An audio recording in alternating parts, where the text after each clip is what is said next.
বাংলাদেশ জাতীয়তাবাদী ছাত্রদলের সভাপতি জনাব রাকিবুল ইসলাম রাকিব গত কয়েকদিন ধরে তিনি বৃষ্টিতে ভিজে প্রোগ্রাম করেছিলেন, সেজন্য ঠান্ডাজনিত কারণে তিনি অসুস্থ, কয়েকদিন ধরে জ্বর আসছিল এবং সেজন্য তিনি গতকাল এবং আজকের প্রোগ্রামটিতে তিনি উপস্থিত হতে পারেননি।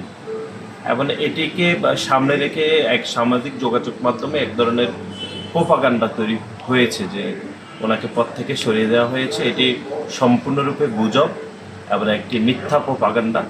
বাংলাদেশ জাতীয়তাবাদী ছাত্রদল একদম ঐক্যবদ্ধভাবে, নিরলসভাবে সাধারণ শিক্ষার্থীদের জন্য আমরা কাজ করছি এবং ভবিষ্যতে আমরা ইনশাল্লাহ কাজ করতে চাই।